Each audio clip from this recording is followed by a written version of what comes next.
Merhaba, hoş geldin Metin Yılmaz. Bugünkü konuğumuz Metin Yılmaz. Burada iki çelist, bir de besteci var. Ben sözü uzatmadan yine ustalara bırakıyorum. Buyursunlar. Evet Metin Bey hoş geldiniz. Nasılsınız? Merhabalar. Sağ olun. Şu an neredesiniz? Bir kere seyircilerimiz onu bilsin diye sormak istiyorum. Şu anda İngiltere'deyim ben. Evet. Yorkshire bölgesi, Orta Batı İngiltere'deyim. Hı hı. York bölgesi eski krallık diye geçen eski başkent. Oraya bağlı Doncaster kasabasındayım. E, işte müzik çalışmalarıma burada devam ediyorum. Ne güzel. Hiç tanışmıyoruz. Ben İzzet Nazlı Akka. Sizi bugün burada misafir etmekten çok memnunum. Tayfun'un vesilesiyle oldu bugün bu röportaj. Çünkü bizim eşekliğimiz tanışmamışız bir şekilde. Ama bugün Tanıştık bilmiyorum. Yani Ankara'da e, Hacettepe'de ben Muammer Sun'da başladım. 97 yılında, 96 yılında. Sonra Bilkent Üniversitesi Hatıra Ahmetli ile çalıştım. Daha sonra Bakü'ye gittim. Bakü Müzik Akademisi'nde lisans diplomamı aldım. Oradan işte yüksek lisans Bakü'de tekrar. Mersin Devlet Konservatuvarı'ndan bir diplomam daha var. Lisans diplomam. hep Sonra kompozisyonluk üzerine mi bunlar? gittim. Kompoz Çaykovski Müzik Akademisi. Yani hep kompozitörlük üzerine mi? O zaman şöyle yapalım. Siz bize biraz Tabii. kendinizden bahsedin. Öyle başlayalım. Yani Metin Yılmaz deyince kim nedir, ne yapar, Violonselle ile ilgili ne yapabiliriz? Violonsel kısmına sonra gelelim. Buyurun biraz kendinizden bahsedin. Biraz önce söyledikleriniz. Altı diplomluyum. Bilkent Üniversitesi 97 girişliyim işte dediğim gibi. İşte orada Hatıra Ahmetli ile çalıştım. Hatıra Ahmetli şu anda Hacettepe'de. Hala orada sanırım Hacettepe'de bölüm başkanı olması gerekiyor kompozisyon bölümünde. Onunla bir süre çalıştıktan sonra o kendisi hocasına gönderdi beni. Arif Melikov. Arif Melikov Karakarayev'in öğrencisi. Yüksek lisansında Sostakoviç'te yapmış. Daha sonra Sovyetler Birliği'nde bestecilerin yurt dışındaki işte bütün tanıtımlarını yapan kişi Arif Melikov. Sostakoviç'ten sonra Arif Melikov başladı o işe. Ben Arif Hoca'yla 99 yılında tanıştım. Bakü Müzik Akademisi'nde. 99 yılında orada çalışırken biliyorsunuz Rastropov işte Azerbaycanlıdır esasen. Bakülüdür. Bakü doğumlu. Bakü doğumludur. Yahudi kökenlidir. 1952 yıllarında Almanya'dan e, kaçan birçok aile gibi o da ailesi de oraya yerleşmiş ve orada güzel bir müzik ortamı kurulmuş. Orada yaşamış. Ben orada öğrenciyken Boston Senfoni Orkestrası'nın müzik direktörüydü. Yılda birkaç defa gelirdi. Beraber masterclass'lar yapardık. Beraber dersler yapardık. Bestecilik bölümü çok hareketliydi Bakü'de. Bu esnada tabii biz de violonsel için bir şeyler yazdık. Kendisine gösterdik. Beraber çalışma fırsatımız oldu. Bu şekilde o sırada ben Bakü'de işte 4 tane suite yazdım. Piyano ve cello için.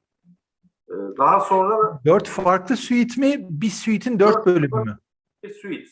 Yani 4 bölümlü bir suite. 4 parçalardan oluşuyor. 4 bölümlü.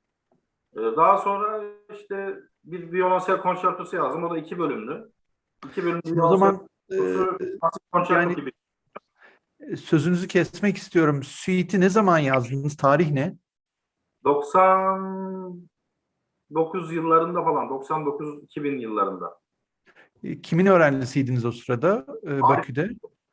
Arif bak, Melikov'un öğrencisiyken. Peki e, bu eser kaç kere seslendirildi? Bakü'de seslendirildi, kaç dışarıda. kere çalındı tabii. Yani oradaki müzisyen bir sürü violonsel, çok sağlam violonselci arkadaşlar var. Rostropovic'te sahnede de biz bunu denedik. Ondan sonra şu anda elimde hazır bir kaydı yok. Ankara'da olma ihtimali var. Çünkü ben Ankaralıyım. Buraya geleli de bir 4 ay falan oldu. 4-5 ay oldu. Buraya yerleştim.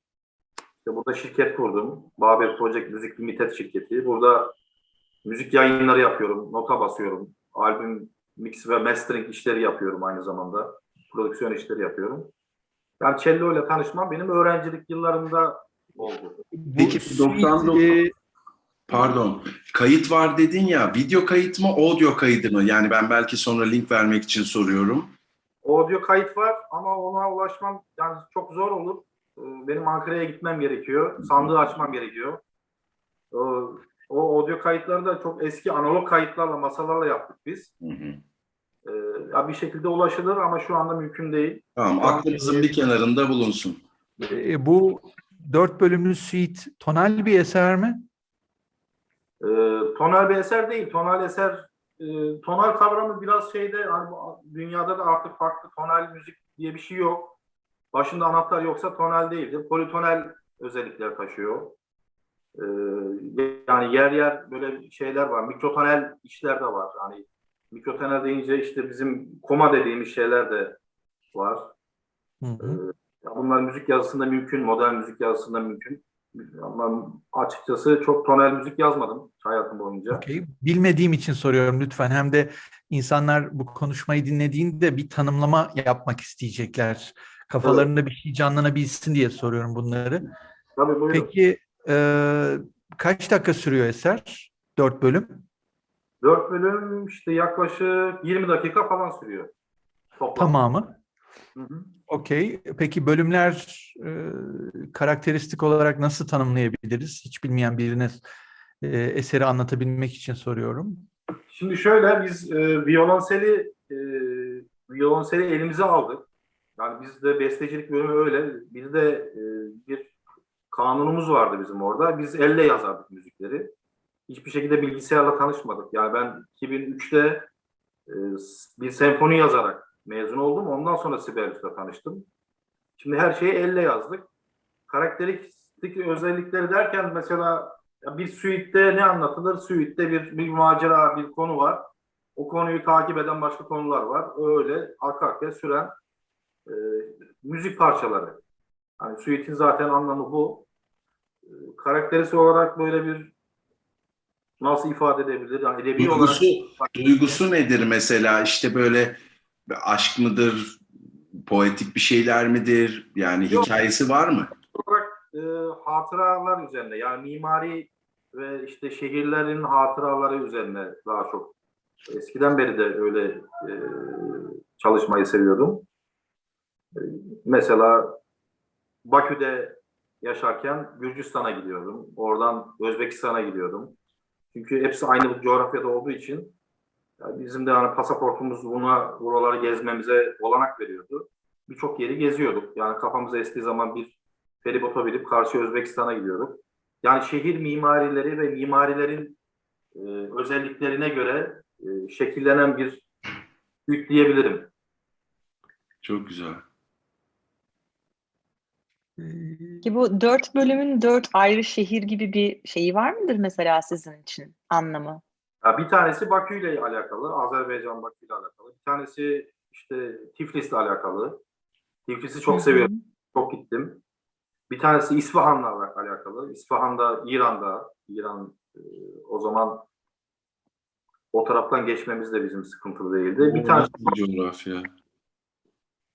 Çok çok Evet. acayip. Yani hem Rusya bir yandan, işte Azerbaycan bir yandan, Üç tanesinin dördüncü şehri, dördüncü bölümü anlamadım daha. bence Orası. Ankara o da. Ankara'ya sonra bak. Ankara'ya daha. Yani şimdi ben tabii 97 yılında Bilkent'e girdim. 98-99'da oraya geçtiğimde çok başka bir şey hayal etmiştim. Hani Azerbaycan denince aklıma şey geliyordu böyle. Ya işte gideceğiz orada çadırlarda insanlar böyle işte bu hani İpek yolunda görüyorduk ya hikayeleri. Öyle bir yer zannediyordum ama Bakü'ye indiğim anda hani bilmiyorum Bakü'ye giden oldu mu? Berlin'deki bir böyle çok Berlin gibi bir bir şehir.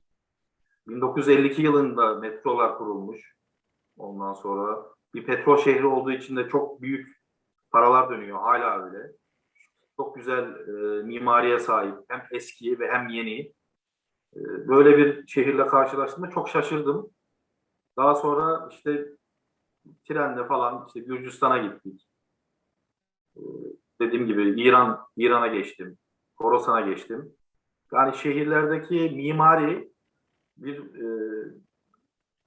benim anlayışıma göre şöyledir. Önce mimari oluşur, daha sonra müzik oluşur. Çünkü müziğin oluşması için bir akustiğe ihtiyacı var. Bir enstrümanın gelişmesi için bir akustiğe, bir kültürel bir dokuya ihtiyacı var.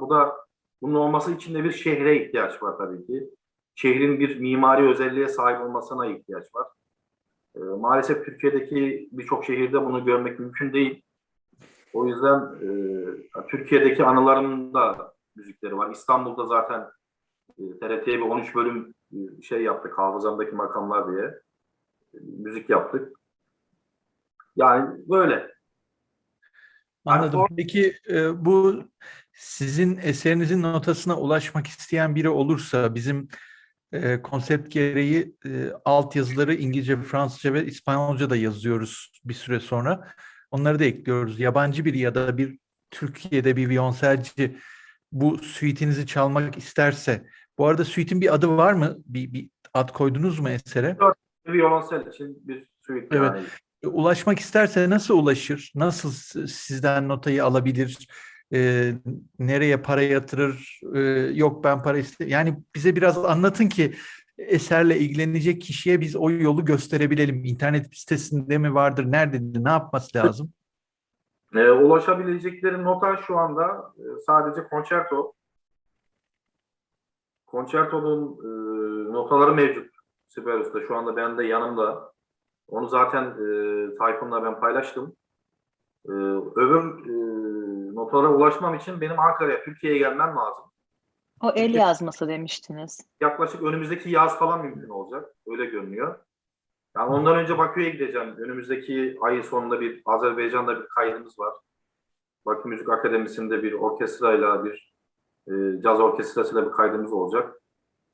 Yani denerim oradaki notalara ulaşmayı ama şimdi bende bir sandık var evde. Sandığın içi komple el yazmalarım da dolu. O bütün senfoniler, şunlar bunlar hepsi bizde tükenmez kalemle yazardık. Bir de şey yok bizde. Kurşun kalem de yasak. Ya bir partitür yazdığın zaman onu gerçekten yazabiliyorsan yazardın. Yoksa hani mümkün değil. Böyle bir sistemde geldiğimiz için ben onları sandığa koydum, kapattım. Hard disklerimi aldım. İşte böyle birkaç ekipman aldım. Buraya öyle geldim. Peki bilmediğim için soruyorum ya, ben ilk defa duyuyorum yani böyle hem de tükenmez kalemle yazmak falan. Böyle ekoller var mı? Hiç duydunuz mu yani? Başka ülkelerde nasıl? Mesela Alman ekolü nasıl? Var mıdır böyle bir şey? Ya da Türkiye'de var mı bu kompozisyon bölümünde böyle bir zorlama? Ya Türkiye'de Bilkent'te herkes Sibelius kullanıyordu. Ben Sibelius çok kullanmadım. Açıkçası bilgisayarım da yoktu. O yüzden elle yazıyordum. Elle yazmak daha çok hoşuma gidiyordu. Azerbaycan'da da kimse bana böyle şey demedi ya bunu bilgisayarda yaz falan filan demedi. Bizde ya bizim Arif Melikov'un da yani git abi bunu adam gibi mürekkep kalemle otur yaz. İşte partisyon mu yazıyorsun, orkestral mi yazıyorsun, piyano, violonsel mi için yazıyorsun, ne yapıyorsan bunu şeyle yaz, tükenmez kalemle ya da şeyle yaz ve bu şekilde getir önüme. Çünkü yazmak kompozisyon anlamı bu anlama geliyor. Çünkü öbür türlü bilgisayarla Ctrl-Z yaptığın zaman her şeyi başa alıyorsun, yerler alıyorsun, değiştiriyorsun, öyle değil. Orada bir hata yaptığın zaman bütün sayfayı yok etmek zorunda. Böylelikle hata yapma şansın yok. O yüzden işte ciddi kontrpuan çalışman gerekiyor, ciddi armon çalışman gerekiyor. Orkestrasyonlar hep elle yapardık biz. Bu da bir yazma şeyi oluşturdu bize, kültürü oluşturdu. Yazma kültürü de bence çok önemli. Çünkü el işçiliği var ve yazdıkça da duyma yetini kazanıyorsun. Şimdi oturup şurada bir şey açsam önüme, oturup müzik yazabiliyorum. Bu çok önemli bir şey, önemli bir pratik. Bu pratiği sağladık yani. Bu pratiği bana daha doğrusu Azerbaycan'da işte Arif Hoca sağladı. Hatıra Hoca'yla da biz hep öyle çalıştık. Hep elle yazdım ben. Bunları niye soruyorum? Yani bir gün birisi seyretti. Bundan 1 sene, 3 sene, 5 sene sonra size ulaşmak istedi. Ya da bize ulaş. Dedi ki ya bu nota nerede? Ben çalmak istiyorum. Bu Metin Yılmaz ilginç bir adam. Başka bir yerde bilmem nesini duymuştum. Ben çalacağım dedi.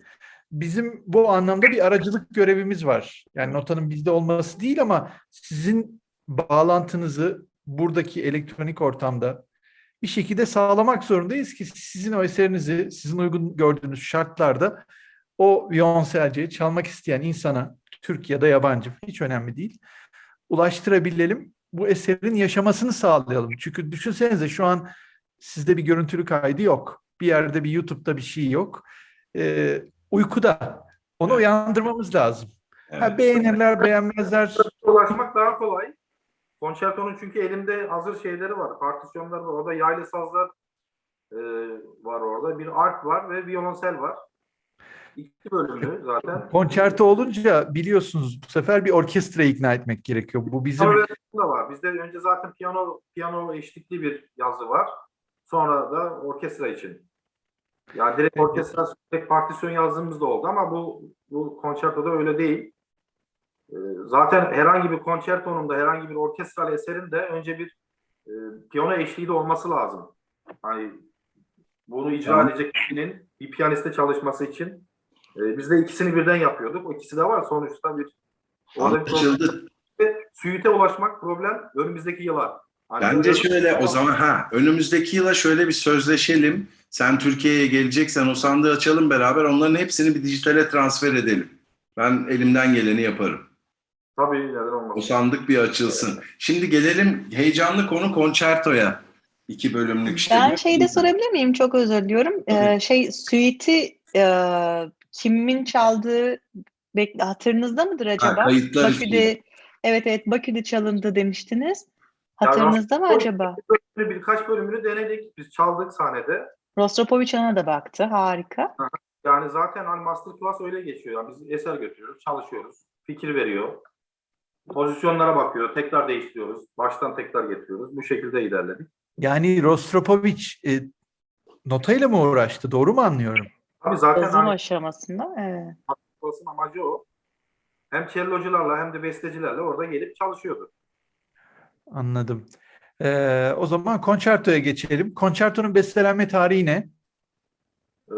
Konçertonun besteleme tarihi ben Tayfun'a atmıştım şeyden ama herhalde 2006 ya da 2007 olması lazım. Başkent Üniversitesi'ndeyken ben bitirdim onu.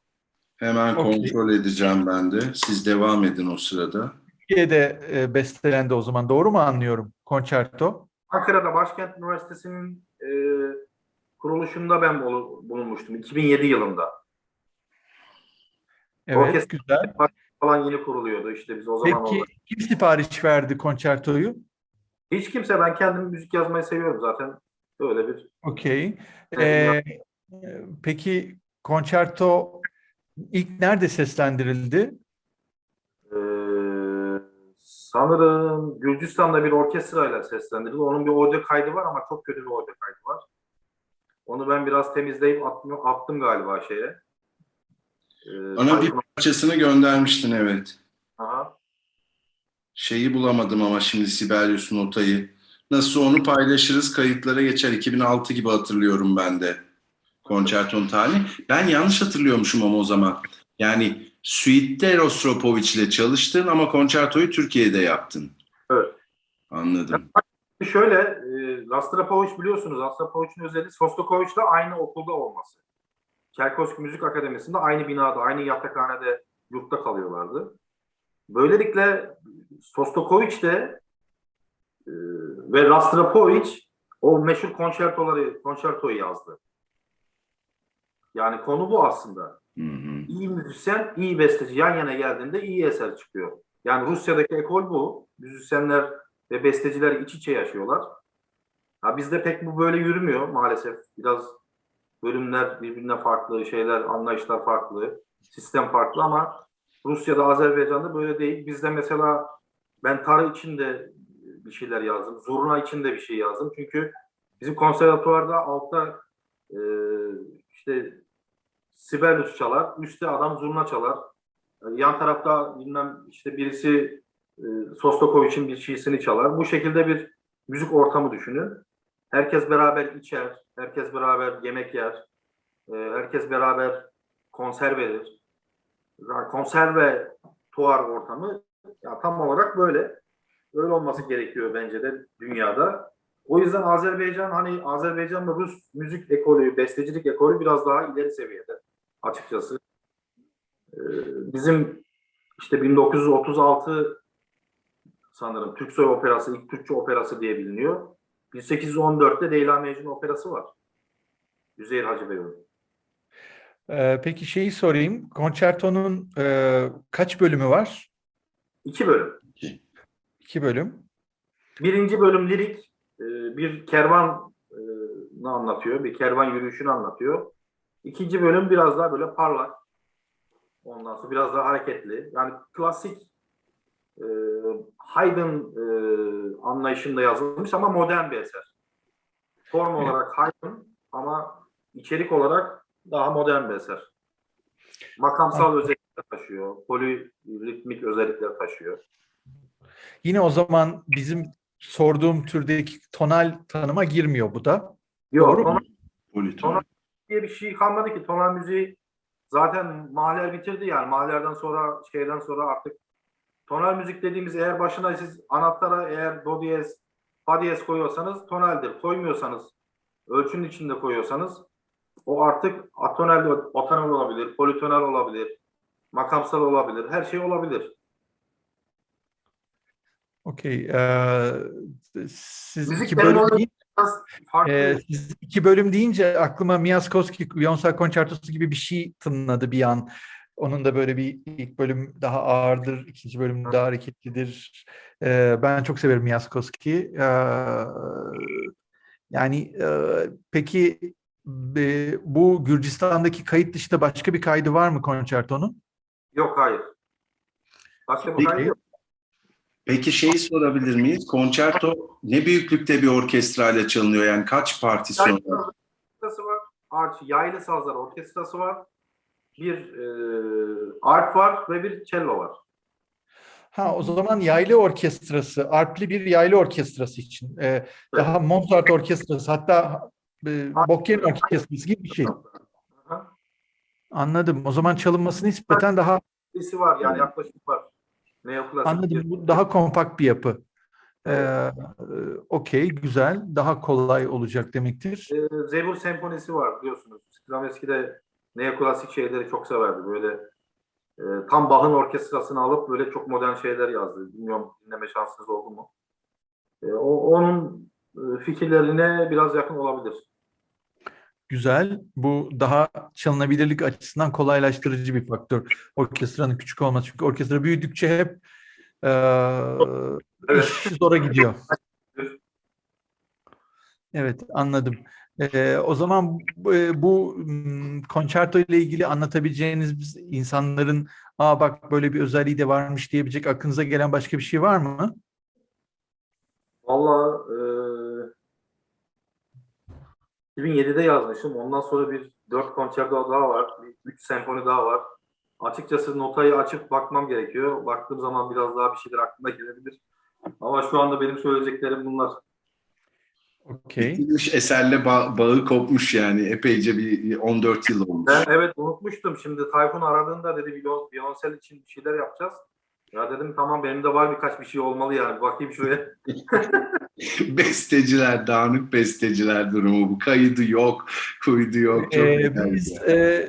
lütfen şahsi almayın. Biz buna çok rastlıyoruz. Hem Evet. yorumcu tarafında hem besteci tarafında. Yorumculardan da çaldığı konseri kaydetmemiş çok arkadaşımız var. Bestecilerden de bir tarafta çok düzenli besteciler var, bir tarafta notayı bile hani nereye koyduğunu hatırlamayan e, örneklere rastlıyoruz. O yüzden bize hiç şaşırtıcı gelmiyor. Yani lütfen rahat Ya olun. biz arşivci olduğumuz için, yani şimdi biz taradığımız için biz böyle bir sürü kalem var. Bizim bu iş öyle yürüyor yani, ciddi Excel'lerimiz falan var. Aslı çok iyi bilir.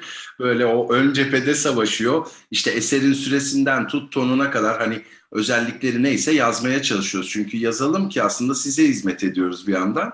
Ama siz de tabii o duygudasınız. Evet, o beste daha öyle bir şey var mıydı? Konser tarihlerini de hatırlamayan veya icraları da hatırlamayan bir şey oluyor.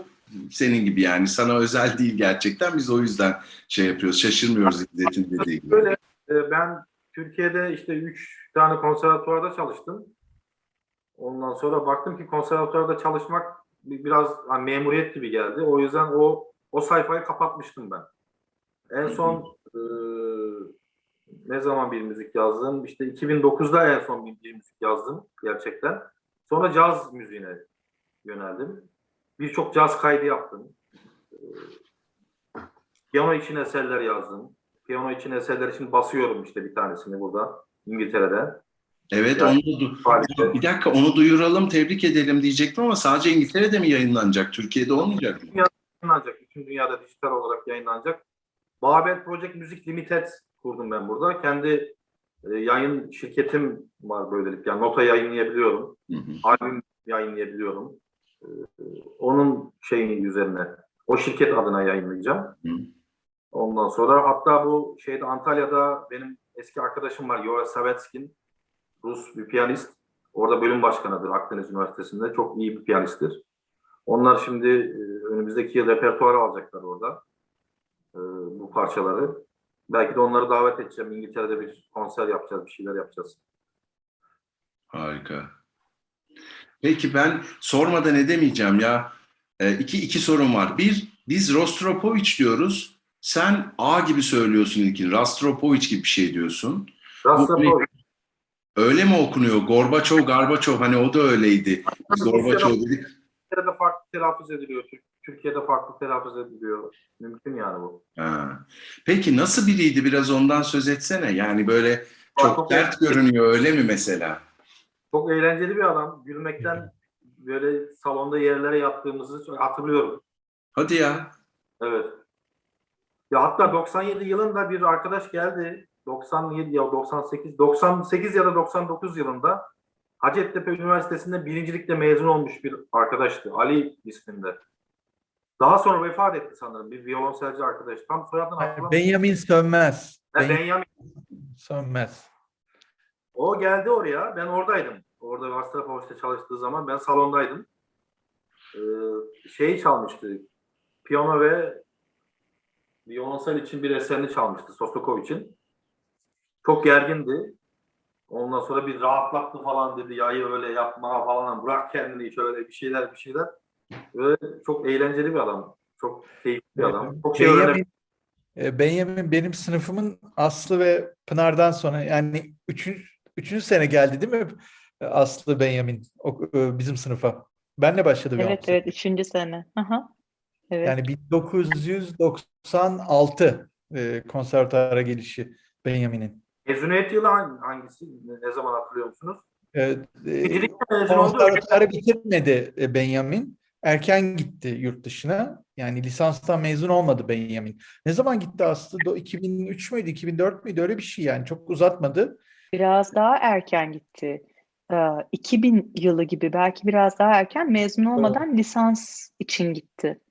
Hayır Aslı'cığım, 96'da bana geldiyse, 4 sene bende okuduysa ben 98 96'da. 2000.